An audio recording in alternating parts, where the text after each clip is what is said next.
person, I had to ask her, as I was editing her work, must have been about 4 o'clock in the morning, I called her in California, I said, girl, let me ask you a question. Do you still love Africa? She said, yeah, I just love it. I said, is there something wrong with you? Because some of the stuff that she had been through, I was like, oh hell no, I'd have to go to the moon. Some of the stuff that she went through was absolutely amazing. She went to the hospital, she had to buy her own hospital bed because they didn't have any hospital beds, so she had to sleep on the floor. So she had to go out and buy her own hospital bed. Then she was involved with this man, and she was in love with him, and he came and introduced his sister, and they were all moving together, only to find out that the sister was the wife. Okay? And then they were going to take her to court. They were going to sue her for giving them malaria. Now, we all know that malaria comes from a mosquito. So, it is an interesting book. It's really very interesting. It gives an insight on what it's like. People will read the book and think that we've all fallen out of our treehouse. Okay. But it's not so. I walk around with my treehouse. I don't have to worry about falling out of it. I walk with it all the time. Okay. Africa, Ghana particularly, is peaceful. The people are very nice, very warm and friendly. And it's easy to assimilate being in Ghana because the language is English. We don't have dual citizenship. I am not a citizen of Ghana. I have permanent residency. And I don't really own my property, as we call own like here, because you don't own your property over here.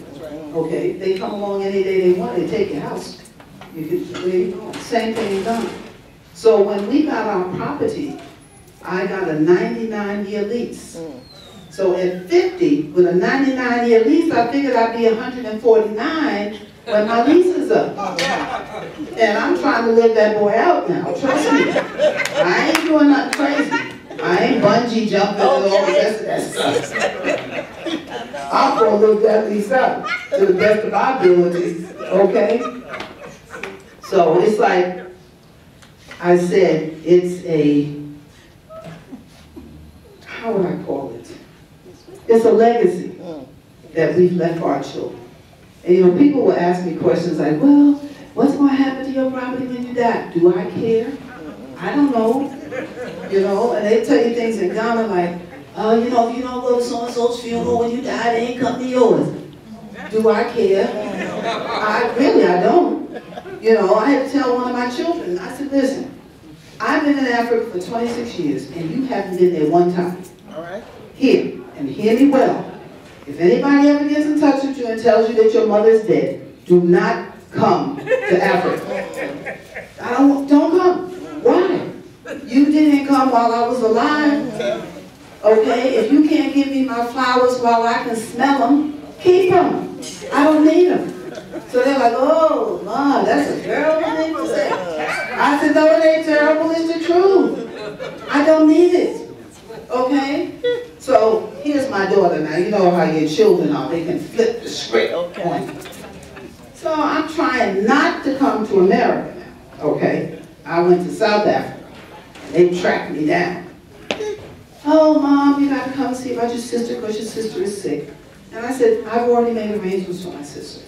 Okay? I'm sending her a ticket when things are okay. I'm bringing her to Africa.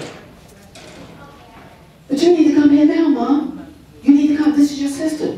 You know what you say about smelling the flowers while you're alive? I said, well, what does that have to do with anything? Well, that's your sister. That's the only sister that you have.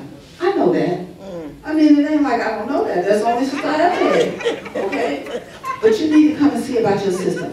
Because after all, supposing something happens to her, then you'll be feeling sorry that you didn't get over here before she died. And then she just went on and on and on. And I was really trying to be very calm and motherly-like, right? Okay, listen. Finally, she goes like this. Do it for me, Mommy. Do it for me. I said, what the hell is wrong with this? Do it for me, Mommy.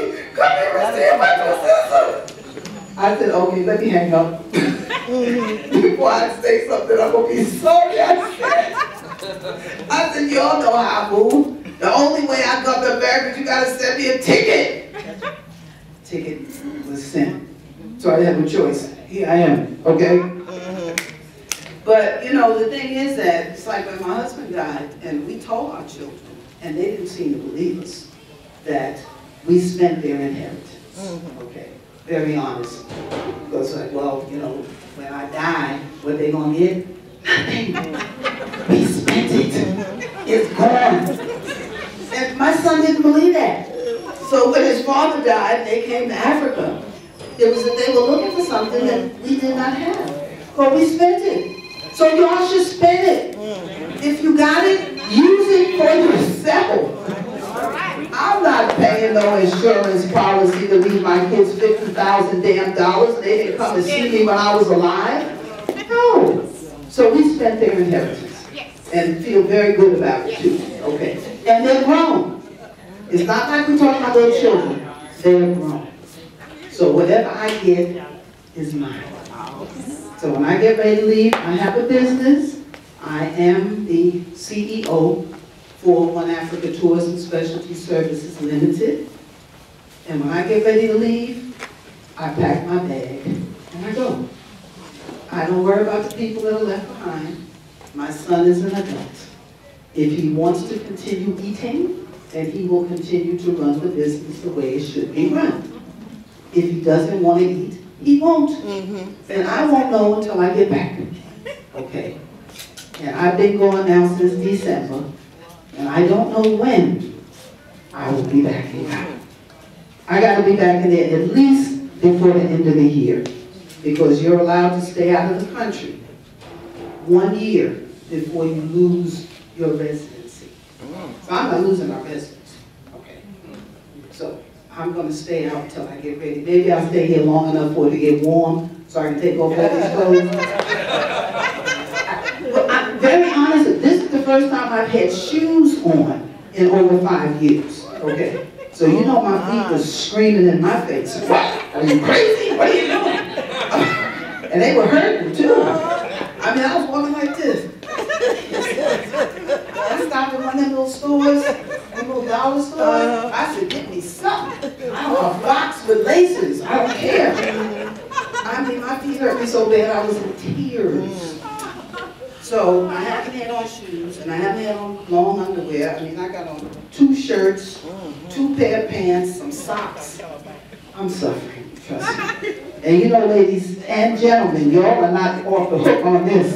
You know, they call it menopause. Okay. But men ain't pausing either, honey, because when we sweat, you sweat. Okay. So you can just imagine when we came out, it was cold outside, and Sarah said, "Girl, this hot in there." You talk about menopause. I'm like, phew. I'm sweating. Are you ready to take off some of these clothes? But, girl, after my own heart. Understand something? You need to come to Ghana. See, I have an exercise that I do with sisters as part of their coming out. We go to the beach, and you know, you think about it. What are some of the things that you wanted to do, but you just either never had the nerve to do, or you were just not in a position to be able to do it? You know, we look at movies, okay? What was that movie? The girl, the white girl that had the braids. Voltaire. Swimming in the ocean with no clothes on. So I have an exercise that I do for us. Yes, it's part of our sass.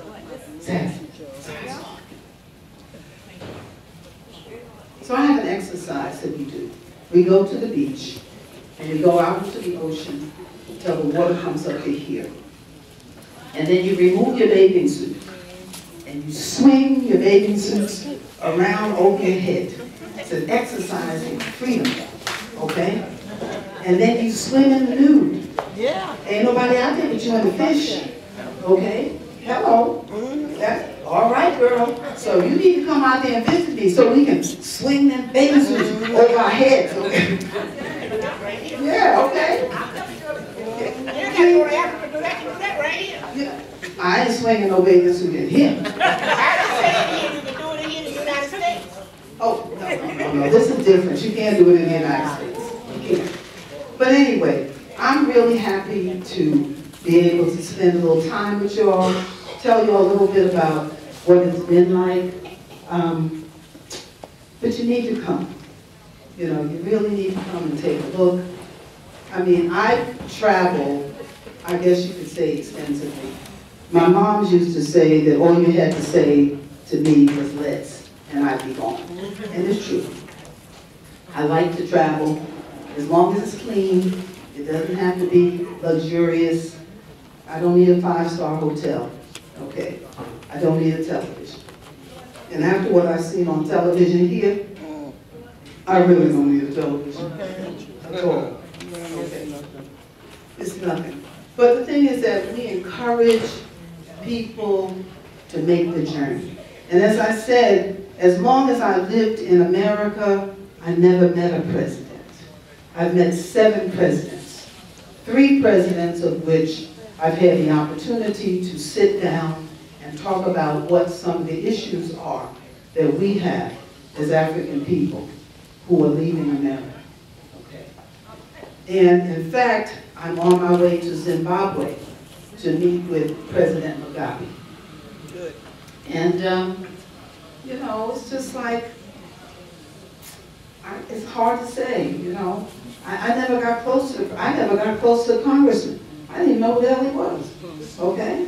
And there wasn't a president out there who I felt, the last president that I voted for was Kennedy. And that's the last time I voted until Obama ran for president. I had not voted because I won't vote for the lesser of 2 evils, okay?